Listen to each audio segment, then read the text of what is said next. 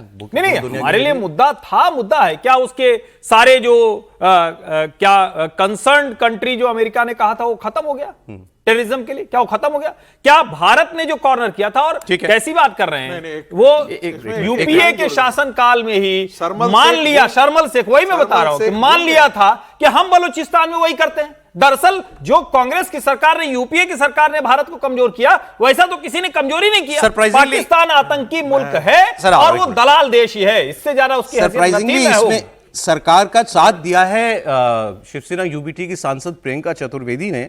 वो उन्होंने इस पर पोस्ट करके पूछा है कि भारत भला क्यों यूएस और ईरान के बीच में नेगोशिएशन करवाता। वो कह रहे हैं कि मुझे यह आलोचना समझ में नहीं आ रही है क्योंकि यह हमारी लड़ाई नहीं है, जो आपने कहा। और उन्होंने कहा जहां तक पाकिस्तान की बात है तो वो तो पैसा लेकर के कोई भी रोल प्ले कर सकता है, और वो वही रोल प्ले कर रहा है जो भारत के विदेश मंत्री ने बिल्कुल सही बताया, एक दलाल का। ऐसा है कि प्रियंका चतुर्वेदी अब लगता है ना पाला बदल रही हैं। अब कहा जो कहा वो बना पता नहीं मैं बहुत साफ है, ठीक है।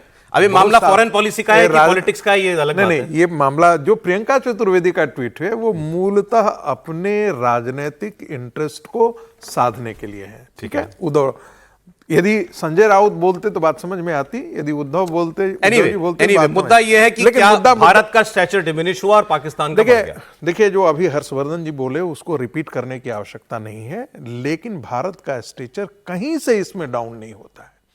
और मैं बार बार इस चीज का जिक्र कर रहा हूं, शशि थरूर, जो मनीष तिवारी हैं, आनंद शर्मा हैं। आनंद शर्मा तो विदेश राज्य मंत्री भी रहे हैं। शशि थरूर का बहुत बड़ा एक्सपीरियंस रहा है डिप्लोमेसी में जी।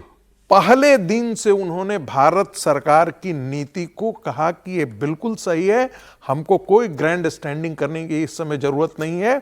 और बार बार इस बात का जिक्र किया गया था कि भाई हमको इसमें पढ़ने की आवश्यकता नहीं है, हमको अपने इस दरमियान अपने नेशनल इंटरेस्ट को प्रोटेक्ट करना है, वो हमारा एनर्जी सिक्योरिटी है। एक नाम और जोड़ दीजिए, एक नाम और जोड़ दीजिए, मेरे पास बयान है, मैं दिखा देता हूं। कांग्रेस यूपीए सरकार में ही मंत्री रहे अश्विनी कुमार। हाँ, उनका बयान जरा, अश्विनी कुमार जी का बयान चला दीजिएगा।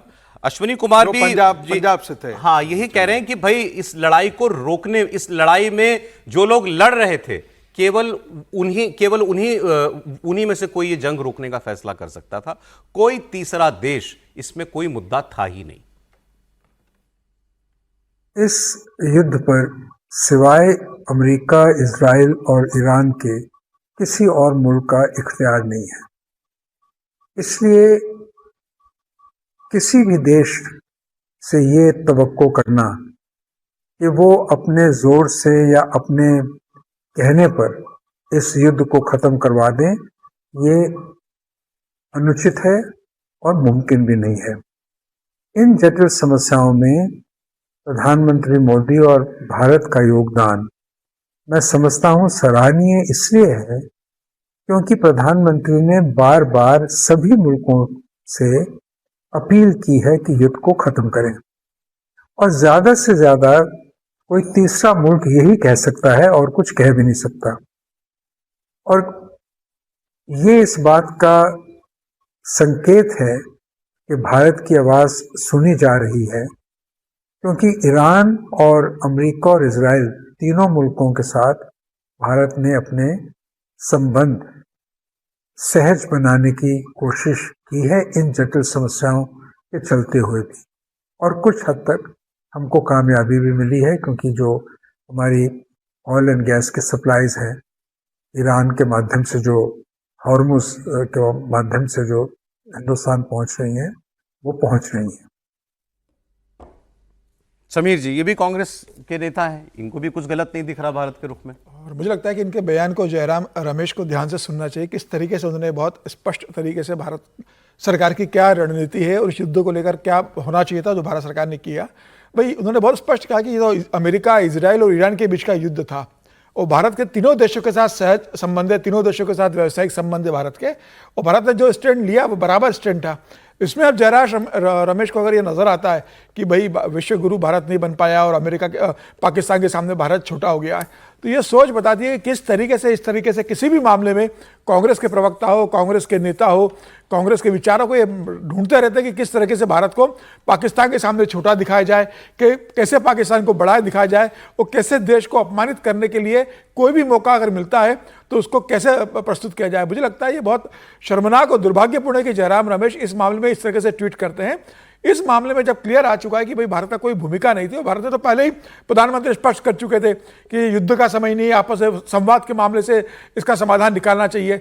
भारत किसी के पक्ष में नहीं था, न भारत इजराइल अमेरिका के पक्ष में रहा, न भारत ने ईरान का इस मामले में ऐसा है सर कि दो लोग लड़ रहे हैं और ये इल्जाम लगाया जा रहा है कि भाई आप क्यों नहीं गए इनका झगड़ा रुकवाने के लिए? नहीं, तो जो लोग बातचीत कर रहे थे वो कर रहे थे, भारत इसमें कोई भूमिका नहीं थी। और भारत ने जो किया होगा वो बैक चैनल से बातचीत की होगी। इसके अंदर विदेश मंत्री का जो बयान आया था, मुझे लगता है उस बात को भी ध्यान में रखना चाहिए। पाकिस्तान को लेकर जो जयशंकर ने कहा था, इस तरीके से भारत को मुझे लगता है कि अपमानित करने में या भारत को इस तरीके से दोयम दर्जे का देश बताने की जो कांग्रेस कोशिश करती है हर मामले में दुनिया के स्तर पर, मुझे लगता है ये ठीक नहीं है। अरे ये जो पाकिस्तान वाली बात है कि पोस्ट करवाया ट्रंप ने, ये तो खुद पाकिस्तानी कह रहे हैं। आप सुनिए एक पाकिस्तानी जर्नलिस्ट को। अचानक से डोनाल्ड ट्रंप ने सारा गेम पलट दिया और एक मैसेज आता है शहबाज शरीफ के पास। और मैसेज क्या आता है? शहबाज शरीफ का जो पैगाम मैंने आपको पढ़ के सुनाया, यह पैगाम इस तरीके से नहीं था। इस पैगाम के शुरू में एक और चीज भी है, और यह लाइन जब आप पढ़ेंगे तो आप बड़ा एंजॉय करेंगे। पहली लाइन जो शहबाज शरीफ साहब ने अपने ट्वीट में लिखी, जो 1 बजे के करीब रात को उन्होंने की, उसमें था draft Pakistan prime minister message on x. समझ रहे हैं आप? देखिए, अब मैं आपको एक बारीक चीज समझाता हूं। ये दुनिया भर के तज्जियाकार इस पे बात कर रहे हैं कि ये मैसेज शहबाज शरीफ ने खुद नहीं लिखा, और ये भी वो क्लेम कर रहे हैं कि ये मैसेज पाकिस्तान के अंदर से किसी सरकारी महकमे ने भी नहीं लिखा। मैं अच्छी तरह जानता हूं जो सरकारी लैंग्वेज है। मैं जर्नलिस्ट हूं, सारी जिंदगी हमने ये फाइलें पढ़ी हैं, सारी जिंदगी हमने ये डॉक्यूमेंट देखे हैं। तो पाकिस्तान के अंदर से अगर कोई लिखता तो सिर्फ प्राइम मिनिस्टर लिखता, पाकिस्तान प्राइम मिनिस्टर नहीं लिखता, सिर्फ प्राइम मिनिस्टर लिखता। अगर आसिम मुनीर साहब ने लिखा होता या एस्टेब्लिशमेंट ने लिखा होता तो सिर्फ प्राइम मिनिस्टर लिखते, किसी ब्यूरोक्रेट ने लिखा होता तो सिर्फ प्राइम मिनिस्टर लिखते। लेकिन यह किसी और मुल्क ने क्योंकि लिखा है, और जुबान भी वही है जिस किस्म की जुबान डोनाल्ड ट्रंप इस्तेमाल करते हैं या अमेरिकन इस्तेमाल करते हैं, तो यह मैसेज लिखा हुआ पहले पाकिस्तान की मिलिट्री एस्टेब्लिशमेंट के पास आया, और शहबाज शरीफ साहब ने एक्साइटमेंट में और उजलत में इतनी खुशी थी कि अमेरिका से मैसेज आ गया है कि इन्होंने फौरी तौर पे उसको ट्वीट कर दिया, ये सोचे बगैर कि इसकी पहली लाइन को मिटाना था।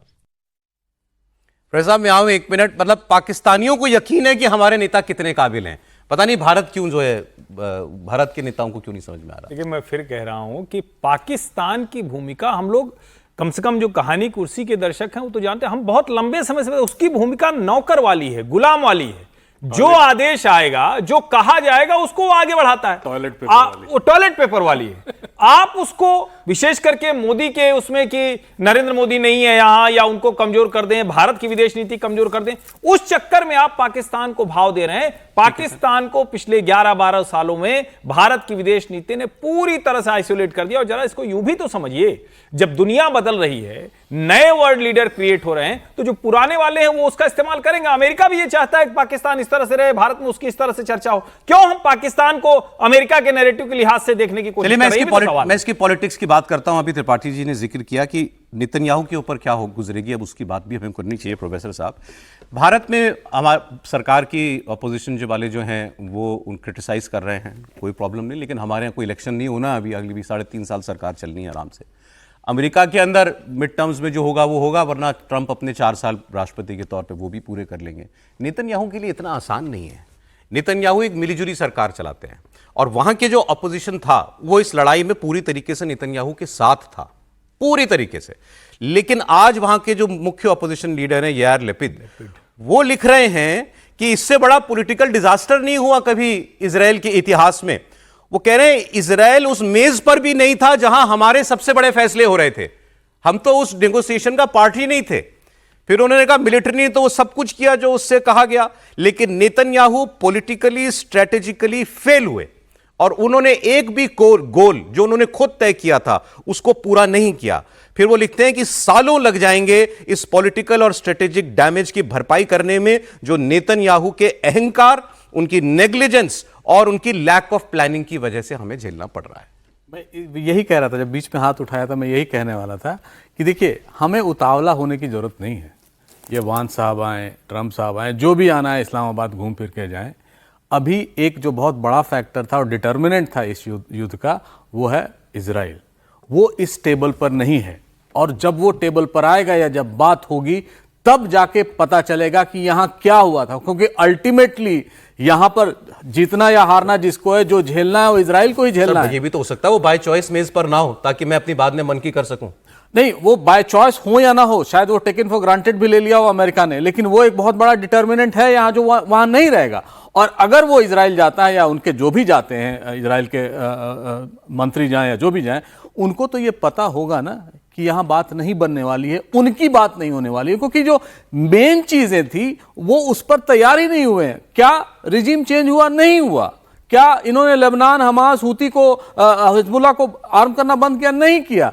क्या न्यूक्लियर वेपन के जितने साजो सामान थे वो सरेंडर किया? नहीं किया। तो इजराइल के लिए तो कुछ मिला ही नहीं। अमेरिका को मिला हो तो समझा, लेकिन यहां तो कुछ नहीं मिला। ज्यादा दूर नहीं है, मतलब 10 तारीख जो है परसों ही है। देखिए कौन कौन आता है और किसके, ईरान से कौन आता है, सबसे बड़ी बात तो यह बात करने के लिए, उस पर बहुत कुछ उससे तय होगा।